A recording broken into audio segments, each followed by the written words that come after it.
Dans la vidéo précédente, on a réussi à modifier un cookie pour devenir administrateur. C'est à peu près le même principe. Des fois, il y a des variables qui sont dans les URL. Et en fait, ce que je vais t'encourager à faire, c'est d'essayer de modifier les ID. Donc là, on est avec un ID 0, on est administrateur. Là, on va mettre ID égale 1. Et on voit qu'on s'est logué en tant que Tom.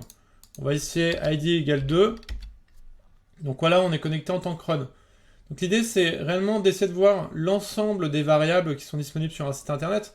Donc que ça soit des variables qui sont dans les URL, ou que ça soit des variables qui soient dans des cookies, ou dans des informations que tu postes, il faudra les modifier pour voir si tu arrives à accéder à des informations auxquelles tu n'aurais pas normalement dû avoir accès. Donc souvent, les vulnérabilités qui sont présentes dans les applications web, il y a de moins en moins de failles SQL, de RFI, de LFI, tout ça.